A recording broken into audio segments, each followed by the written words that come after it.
فقیر وہاں سے باہر چلا گیا. تھوڑی دیر کے بعد محلے میں شور ہوا.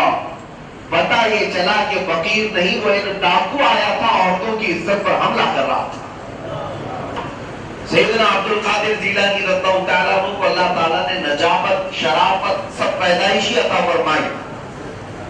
اور خاندان کا حال یہ تھا کہ آپ کا پورا خاندان سلسلۃ الذہب کہلاتا ہے، یعنی آپ کے آبا و اجداد میں سب اولیاء اقطاب گزرے.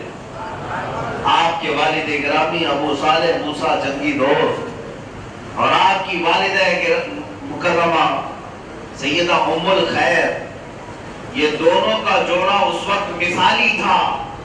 نہ ابو صالح کی طرح کوئی اس زمانے میں متقی اور پرہیزگار تھا، نہ ام الخیر کی طرح کوئی پاک باز عورت تھی. دنیا کے یہ سب سے عظیم اتقاء اور پرہیزگار میں سے امام مانے جاتے تھے. اور آپ کے متعلق، آپ کے خاندان کے متعلق یہ بھی باتیں مشہور ہیں کہ آپ کے نانا حضرت عبداللہ صومعی ایک بڑے باکمال ولی تھے. آپ کے دادا بھی اولیاء کاملین میں سے تھے. یہاں تک کہ میرے عزیزو، جب آپ کی ولادت کا وقت آیا تو ان معظم و مکرم والدین سے جب آپ کی پیدائش ہوئی، رمضان کا پہلا دن تھا جب سلطان الاولیاء عبد القادر جیلانی کی ولادت ہوئی تھی.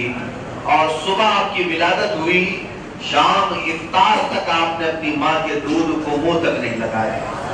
اور آپ کا یہ معمول رہا پورے رمضان میں. بچپن میں جس سال پیدائش ہوئی اس سال ہی کی بات ہے کہ آپ سحری سے لے کر افطار تک دودھ کا ایک قطرہ بھی نہیں پیتے تھے. جبکہ روزے کی فرضیت تو بلوغت کے بعد ہوتی ہے، آدمی بالغ ہو جائے اس کے بعد اس پر وہ احکام کا مکلف ہوتا ہے. لیکن آپ ماں کی گود سے شریعت مصطفیٰ کی پاسداری کر رہے ہیں. اور یہ بات پورے ایران میں، جیلان میں مشہور ہو گئی تھی کہ سیدوں کے گھر میں ایک بچہ ایسا پیدا ہوا کہ سحری سے لے کر افطاری تک دودھ کو منہ تک نہیں لگاتا. اور لوگ اس وقت جو کوئی پریشانیوں میں ہوتے سیدہ ام الخیر کے پاس آتے اور کہتے تمہاری گود میں ایک نہایت عظیم بچہ ہے، اس کے ذریعے سے ہم دعا کرتے ہیں اللہ ہمارے گھروں میں برکت عطا فرماتا. میرے عزیزوں، یہ وراثت میں ملی ہوئی چیز ہے. یہی بات تو سید الانبیاء صلی اللہ تعالیٰ علیہ وسلم کی ہے کہ جب آپ حلیمہ سعدیہ کی گود میں تھے تو حضرت حلیمہ سعدیہ کی ساری بکریاں دودھ کے تھنوں سے بھری ہوئی ہوتی تھی. قبیلہ بنو سعد ایک رات بھی بھوکا نہیں سوتا.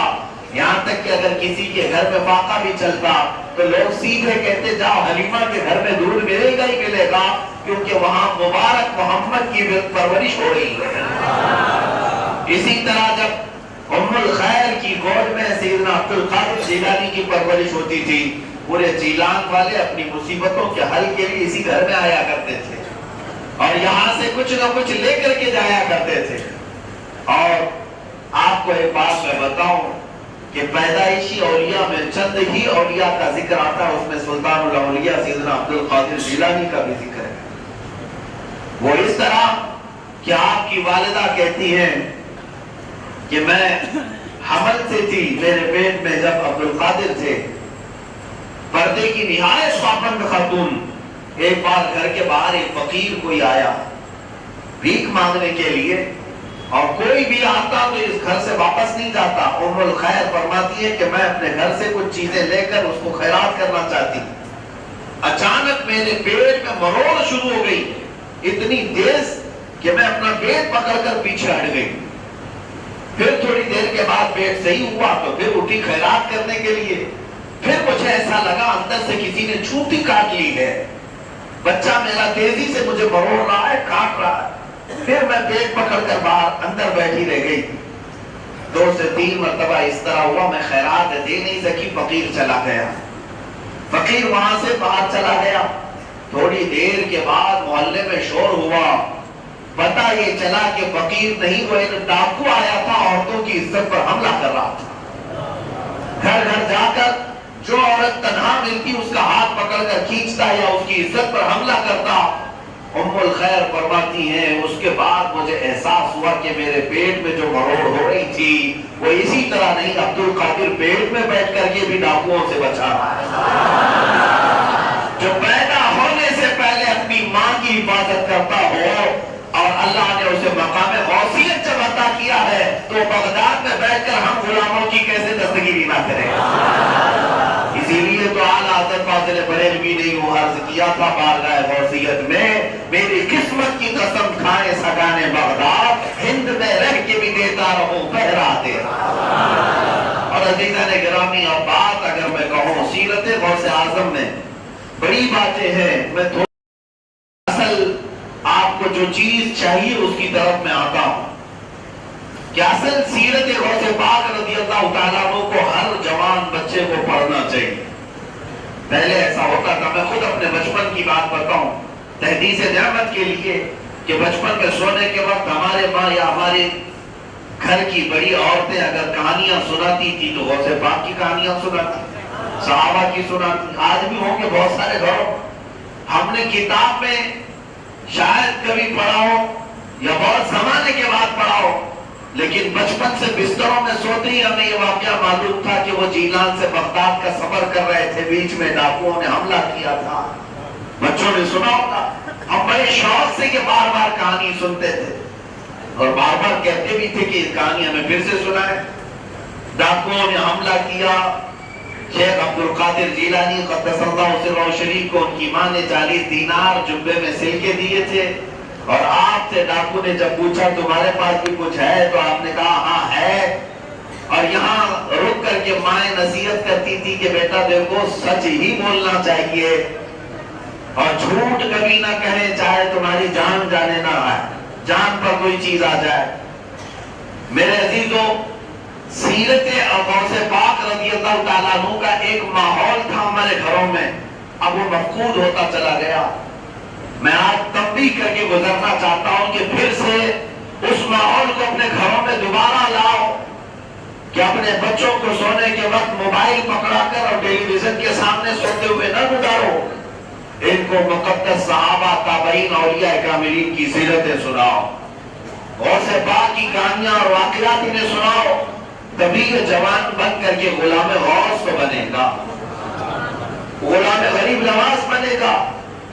آج کے حالات پر مجھے بڑا افسوس ہوتا ہے، بچہ کب سوتا ہے باپ کو بھی پتا نہیں، ماں کو بھی پتا نہیں، کیونکہ اس کے بھی ہاتھ میں موبائل ہے، اس کے بھی ہاتھ میں موبائل ہے۔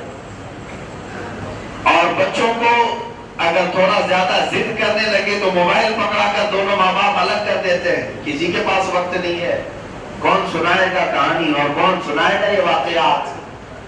میرے عزیزوں، پھر وہ بات مجھے یاد آتی ہے، وہ اندھیرا ہی بھلا تھا کہ قدم راہ پہ تھے، روشنی لائی ہے منزل سے بہت دور ہمیں۔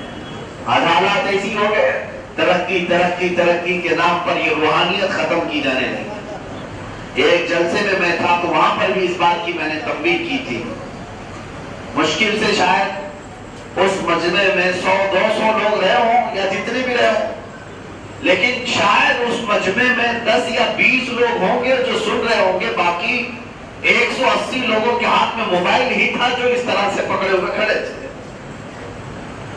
سارے لوگوں کو صرف اور صرف ویڈیو بنانا تھا، ہم یہاں سے تقریر کر رہے ہیں اور ادھر سے موبائل اوپر اونچا کیے ہوئے، اور بار بار وہ موبائل میں یہی نظر کرتے رہیں گے کہ یہ صحیح ویڈیو بن رہی کہ نہیں بن رہی۔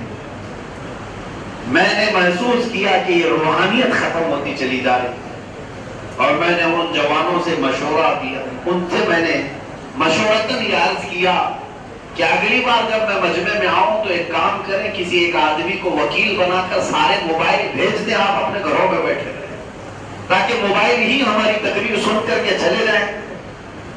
اگر یہی ہونا ہے، یا یہ ریکارڈنگ کے لیے 1-2 ٹھیک ہے، ہر کوئی اگر یہی کرنے لگتا ہے تو پھر یہ روحانیت اور اس کے تمام اثرات ختم ہونے لگ جاتے ہیں۔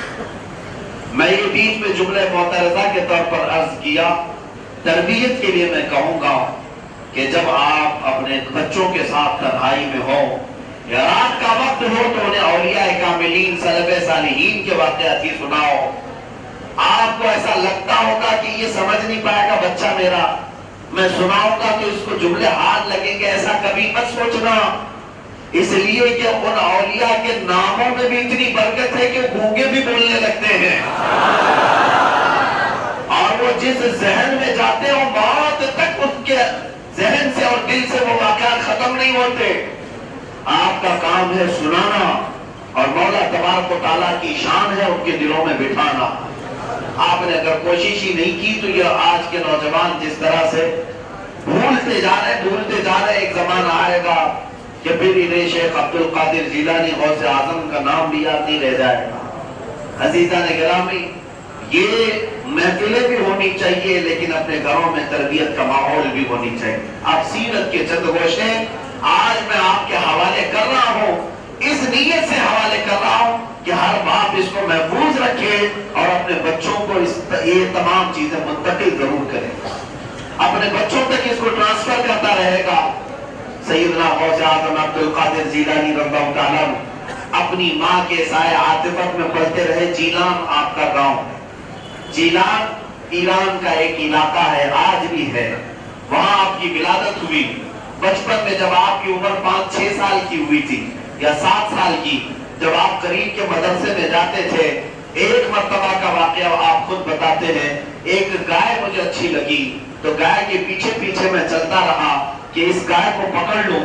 بچے کبھی گائے بچڑے کو کھیلنے کے لیے پکڑنا چاہتے ہیں، وہ گائے پیچھے مڑتی ہے اور کہتی ہے الہذا خلقت ام بہذا امرت یا عبد القادر، اے عبد القادر، کیا تجھے اللہ نے اس کام کے لیے پیدا کیا کہ میرا پیچھا کرے، یا اللہ نے تجھے اس کا حکم دیا ہے کہ میرے ساتھ کھیل کود کرے؟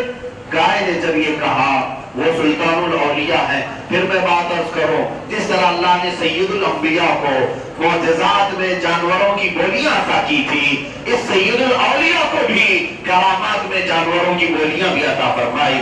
آپ نے اس دن سے فرمایا پھر کبھی میرا ذہن کھیلنے کودنے کی طرف قطعاً نہیں گیا۔ گائے سے کھیلنا تو کوئی بڑی بات نہیں تھی، یہاں تو بڑے بڑے کھیل کھیلتے ہیں، بڑے بڑے کھیل، اور پورا دن کھیلوں میں گزارا جاتا ہے۔ لیکن غوث پاک فرماتے ایک بار میرا ارادہ ہوا تھا کہ گائے سے کھیل لیں اور اس کو دوڑائیں، لیکن اس گائے نے پلٹ کر جب یہ کہا کہ اللہ نے تجھے اس کے لیے پیدا کیا یا اس کام کا تجھے اللہ نے حکم دیا، میں پلٹ آیا مدرسے کی طرف اور زندگی بھر کبھی کھیلنے کا خیال تک نہیں آیا۔ میں قادری غلاموں سے کہتا ہوں جن کی پوری رات گیم میں گزر جاتی ہے کھیلنے میں، جو اپنا فاضل وقت بچتا ہے تو لوگ یہ کہتے ہیں ٹائم پاس کرنے کے لیے گیم کھیلتے ہیں، گیم کھیلتے ہیں۔ تمہیں پتہ نہیں کئی گیم ایسے جو حرام ہیں، تمہاری نیکیاں کھا جاتے، ضائع کرتے ہیں، تمہیں خبر بھی نہیں ہوتی۔ ان گیموں میں جا کر کے تم اپنی اخلاق بھی تباہ کر رہے ہو، بسا اوقات ایمان بھی تباہ کر رہے ہو، اور ان ظالموں کی دنیا نے آج تمہیں اپنے جال میں پھانسنے کے لیے کئی راستے بنائے ہیں، ان میں سے ایک راستہ یہ کھیل کود کا ہے۔ گیموں کی دنیا میں تمہیں ایسا مست کیا جاتا ہے۔ چند سال پہلے میں نے مرتے ہوئے بھی جوانوں کو دیکھا پب جی کے نام پر، کوئی کہاں مر رہا ہے جوانی کے عالم میں، اس کے ہاتھوں میں راشا تاری ہے، کسی کے بدن میں کپکپی تاری ہے، کیونکہ ایسا ایڈکٹ ہو گیا ہے جیسا نشہ خور ڈرگس لینے والا۔ اس طرح کچھ لوگوں کو میں نے کھیل کود کا عاشق دیکھا ہے۔ میرے عزیز و قرآن نے یوں ہی نہیں کہا کہ یہ دنیا لہو و لعب کی جگہ ہے، اگر تم اس میں مصروف ہو گئے تو پھر اس سے موت تک نکل نہیں پاؤ گے، موت تک نکل نہیں پاؤ گے۔ غوث پاک رضی اللہ تعالیٰ عنہ کی آج اس محفل پاک سے میں آپ سب کو میسج دینا چاہوں گا کہ اپنے فاضل اوقات میں ٹرین کا سفر کر رہے ہیں، بس میں بیٹھے ہوئے ہیں، کسی کا انتظار ہو رہا ہے، کیا کہتے ہیں نوجوان، ارے ٹائم بہت ہے، ابھی لاؤ تھوڑا سا گیم کھیل لیتے ہیں۔ کبھی یہ نہیں کہا لاؤ تھوڑی دیر استغفار کر لیتے ہیں، لاؤ تھوڑی دیر اللہ کے حبیب پر درود پاک پڑھ لیتے ہیں۔ یہ بھی تو وقت تھا تمہارے پاس۔ اسی لیے میں نے مصر میں کئی جگہ پر یہ اسٹیکر لگے ہوئے دیکھے، اجعلوا الانتظار بالاستغفار، اپنے انتظار کو، اپنے ویٹنگ ٹائم کو استغفار میں گزارو، استغفار کرو، استغفر اللہ ربی من کل ذنب واتوب الیہ۔ اور اگر اور وقت تمہارے پاس میسر آئے تو میرے عزیزو ان خالی اوقات میں اپنے نبی پاک پر درود کیوں نہیں بھیجتے؟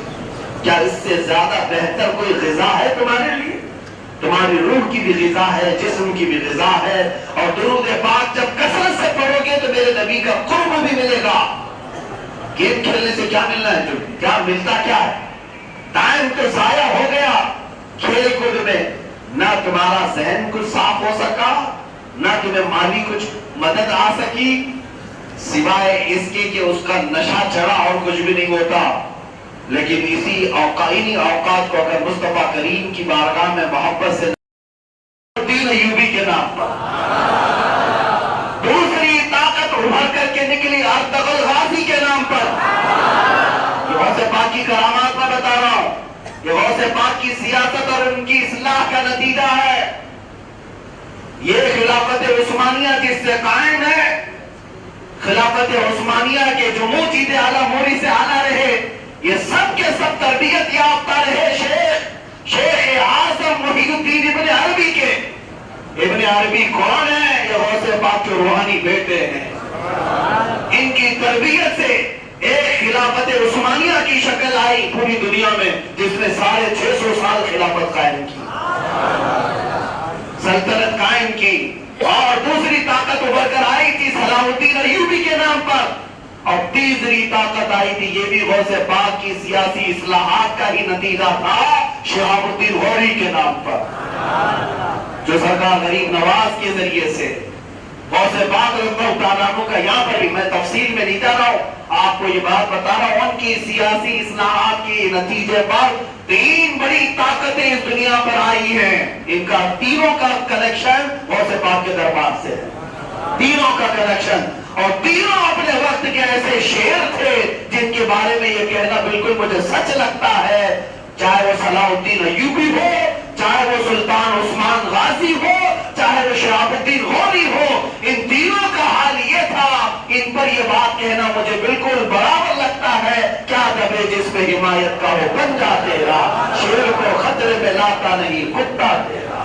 غوث پاک کے دربار کی یہ نسبتی تھے اور پوری دنیا ان سے خوف زدہ تھی، پوری دنیا ان سے خوف زدہ تھی. تمہیں پتا ہے فلسطین کے یہودی اور عیسائی اور یورپ کے عیسائی اور یہودی، یہ لکھی ہوئی کتابوں میں بات ہے، ماں عیسائی ماں اور یہودی ماں اپنے بچوں کو سلاتی تھی رات میں، یہ کہہ کر کے بیٹا سو جا صلاح الدین آ جائے گا.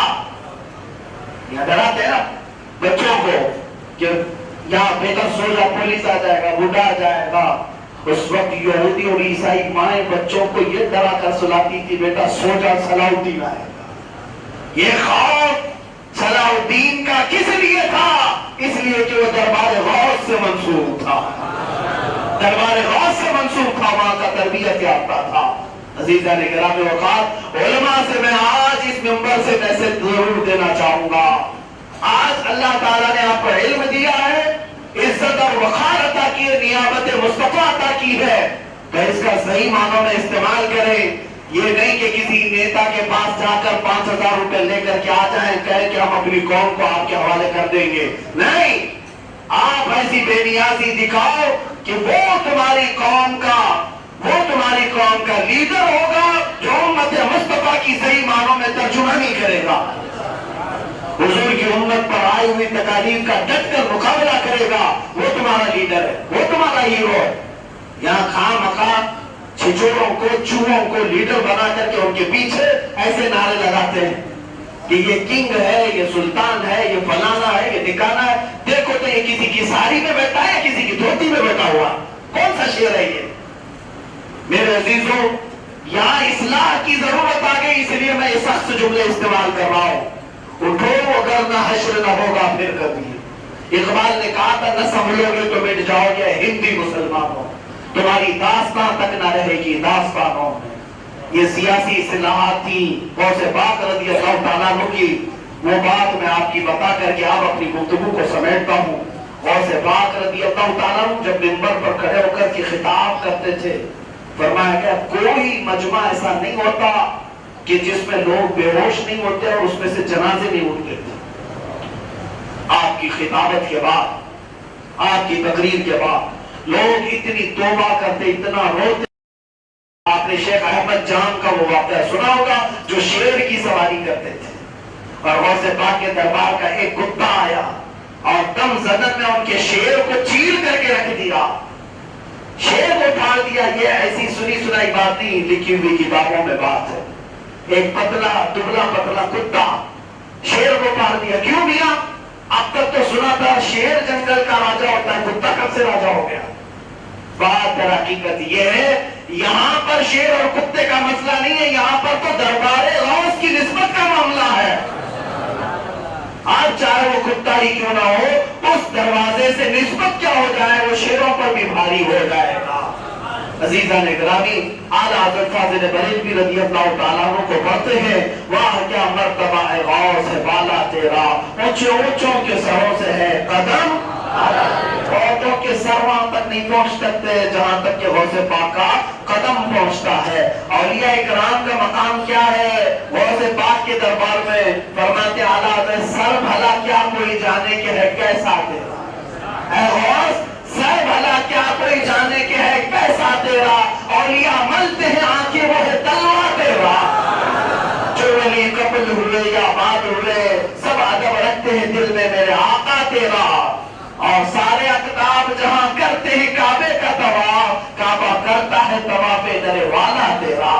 اور غوث پاک کے دربار میں یوں اعلیٰ حضرت نے خراج عقیدت پیش کیا، جس کی منبر بنی گردن اولیاء، جس کی منبر بنی گردن اولیاء، اس قدم کی کرامت پہ لاکھوں سلام، غوث اعظم امام التقا والنقا، چل بڑے شان قدرت پہ اس سلام کو آخر تک یاد رکھنا، اور پھر اپنے کفن پر بھی غوث اعظم کا نام لکھ کر کے جانا، اپنے مردوں کو بھی لا الہ الا اللہ محمد رسول اللہ اور درود پاک کے بعد غوث پاک کا نام اپنے کفن پر لکھ کر کے جانا، انشاءاللہ العزیز قبر میں بھی سہارا ہو جائے گا، قبر میں بھی سہارا ہو جائے گا۔ اس لیے کہ ہم نے بے شمار واقعات پڑھے بھی ہیں سنے بھی ہیں، اب وقت اتنا نہیں ہے کہ ساری کرامتیں آپ کو بتاؤں، غوث پاک رضی اللہ تعالیٰ عنہ کی ساری کرامتیں بتاؤں، اتنا وقت نہیں ہے، لیکن اتنی بات ضرور عرض کروں گا کہ اللہ تعالیٰ نے اپنے محبوب سید الانبیاء صلی اللہ علیہ وسلم کو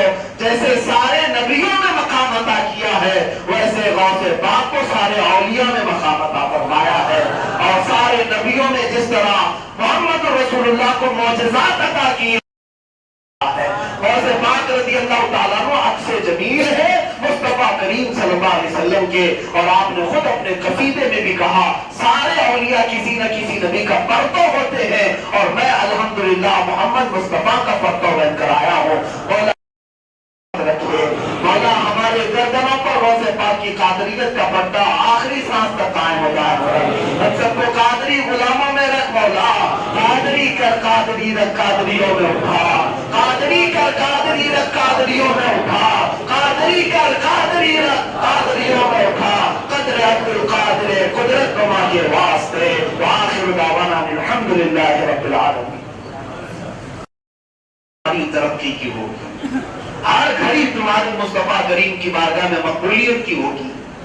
میں آگے عرض کرتا ہوں، غوث پاک رضی اللہ تعالیٰ عنہ نے بچپن کبھی کھیل کود میں نہیں گزارا۔ جو بچے آج کھیل کود کے عاشق ہیں وہ غوث پاک کا نام لیتے ہیں تو اپنے کھیلوں میں کمی کریں، اللہ نے تمہیں کھیل کود کے لیے نہیں پیدا کیا۔ آج یہی تو حال ہے، جس قوم کے ہاتھوں میں تلواریں دیکھ کر پوری دنیا دہشت زدہ ہوتی تھی، اس قوم کے ہاتھ میں ہاکی اور بیٹ پکڑایا گیا ہے، گلی ڈنڈے پکڑائے گئے۔ آج ظاہر سی بات ہے تمہارے ہاتھوں کی رونق چلی گئی۔ آپ کو پتا ہے میں نے ابھی چند دنوں پہلے کی بات ہے، ایک مطالعے میں پڑھا سیدنا خالد بن ولید رضی اللہ تعالیٰ عنہ کی ایک تلوار 35 کلو کی تھی، 35 کلو کی تلوار، وہ ایک ہاتھ سے چلاتے تھے اور دوسرے ہاتھ سے نیزہ بھی پکڑتے تھے اور ڈھال بھی پکڑتے تھے۔ اور ڈھال کتنے کلو کی ہوتی تھی تو کہا 45 کلو کی۔ لاؤ ایسا جوان میرے سامنے، میرے عزیزو، وہ گھوڑوں کی رکابیں بھی تھامتے تھے، دونوں ہاتھوں میں یہ جنگی سامان بھی، اور اپنے جسم پر لوہے کی زرہ بھی پہنتے۔ ان کو جو قوت حاصل تھی، ایسا مت سمجھنا کہ وہ بہت کاجو بادام کھاتے تھے اور بہت کچھ جیم کرتے تھے، آج تم نے اتنے ساری چیزیں مرغن کھا کھا کھا کر کے بھی وہ روحانی طاقت حاصل نہیں کر سکے.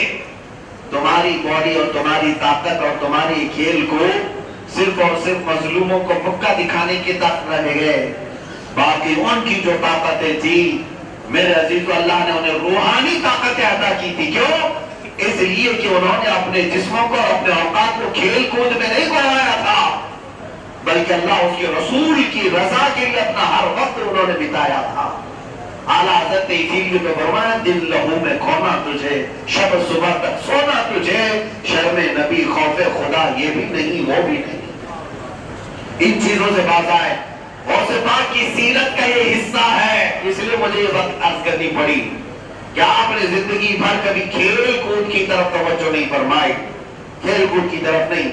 کچھ لوگ تفریح قلب کے لیے کچھ چیزیں کر جاتے ہیں، میں اس پر ساری چیزوں پر انکش نہیں لگاتا، لیکن جن لوگوں نے اپنا پورا کا پورا وقت اپنے کھیلوں میں لگایا ہے وہ کل قیامت کے دن کیا جواب دیں گے؟ اللہ کی بارگاہ میں جب سوال ہوگا تیری جوانی میں اتنی نمازیں ضائع ہوئی کیا کرنا تھا، کیا قیامت کے دن یہی کہو گے کہ سنڈے کو 100 رن بناتا تھا، منڈے کو 200 رن بناتا تھا؟ یہی جواب دو گے رب جلال کی بارگاہ میں؟ میرے عزیزوں، قیامت کے دن کی اگر تمہارے پاس تیاری نہیں ہے تو ڈرو، آج اپنے آپ کو تبدیل کرو. سیدنا غوث پاک رضی اللہ تعالیٰ بچپن میں جب آپ کا حال یہ تھا تو مدرسے میں جب آپ جاتے تھے جب پڑھنے کے لیے، جانتے ہیں وہ رعب و دبدبہ آپ کی جوانی کا بعد میں ہے. جب آپ کی عمر 8 سال کی تھی آپ سے پوچھا گیا آپ کو کب علم ہوا کہ اللہ نے آپ کو ولی بنایا؟ آپ فرماتے ہیں جب میں 7 سال کا تھا مدرسے میں جاتا تھا تو پورے مدرسے میں کوئی ایک پکارتا تھا افصحوا لولی اللہ، اے سارے طلبہ اللہ کا ولی آ رہا ہے جگہ چھوڑ دو. مدرسے میں یہ آواز آتی تھی جب 7 سال کے تھے آپ، اور طلبہ ہٹ جایا کرتے تھے، آپ کے لیے جگہ دے دیا کرتے. بسا اوقات استاد اپنے مسند سے نیچے آتے تھے جب آپ کی عمر 7 سال کی تھی، اور پھر آپ کی عمر تھوڑی سی اور بڑھی تب آپ کی والدہ ماجدہ نے آپ کو علوم و فنون حاصل کرنے کے لیے بغداد کے سفر پر بھیجا، اور بغداد کا وہ کٹھن سفر طے کیا. بعض لوگ یہ سمجھتے ہیں کہ اللہ کا ولی وہ طریقت کی باتیں کر کر کر کے ولی بن جاتا ہے. میرے عزیزوں، شریعت کی شین جسے نہیں معلوم وہ طریقت تک پہنچ ہی نہیں سکتا. ہاں بہت سارے آج ایسے ہی ہیں جنگلی بابا جو اس طرح کے میدان میں آئے ہوئے ہیں، ان لوگوں سے ہمیشہ اپنے دین کی بھی حفاظت کرنا، اپنے ایمان کو بھی بچانا. آج سے میں یہ سوال کرتا ہوں غوث پاک سے بڑا کوئی پیر نظر آتا ہے؟ اگر کہو گے تب بھی تمہاری پکڑو. ہم سب کیا غیر مسلم بھی اگر غوث پاک کو یاد کرتے ہیں تو بڑے پیر صاحب کہتے ہیں. بتایا آپ کو بڑے پیر صاحب کہا جاتا ہے، یعنی پیروں کے پیر ہے غوث پاک. اور جو پیر ہوتا ہے وہ شروعات کہاں سے کرتا ہے؟ سیدھے آ کر خانقاہ میں نہیں بیٹھ جاتا، پہلے مدرسے جاتا ہے، علوم حاصل کرتا ہے، اور اسے مشقتیں اٹھانی پڑتی ہیں. غوث پاک رضی اللہ تعالیٰ عنہ اپنی والدہ سے جدا ہو کر بغداد گئے 7 سال تک، اور ایسے حالات تھے کہ فاقہ کشی کیا ہم نے، کوئی چیز کھانے پینے کو تک نہیں رہتی. پڑھنے کے زمانے کے اگر واقعات میں آپ کو بتاؤں، آپ غوث پاک رضی اللہ تعالیٰ عنہ کی زبان سے خود سنے، آپ فرماتے ہیں کہ اکثر اوقات میرے تعلیم کے وقت ایسے آتے تھے کہ میں پتے کھا کر پورا دن گزارتا، درخت کے پتے کھا لیا کرتا، مجھے کھانا میسر نہیں ہوتا، اور کبھی کبھار بھوک کی وجہ سے غشی طاری ہو جاتی تھی، چکر آتے تھے. اس حالت میں بھی آپ نے تعلیم کا سلسلہ منقطع نہیں کیا. یہ نہیں کہ میں اکلوتا بیٹا ہوں اپنی ماں کا چھوڑو بغداد جاتا ہوں ماں کے پاس کچھ کماؤں گا اور عیش کروں گا. میرے عزیزوں، علم حاصل کرنے کے لیے مشقت اٹھانا غوث پاک نے سکھایا ہے. اور آپ خود فرماتے ہیں ایک وقت ایسا بھی آیا کہ دریائے دجلہ کے کنارے فقیر بیٹھا کرتے تھے اور وہاں کچھ کھانا گرا ہوا ہوتا وہ چن کے کھاتے. میں وہ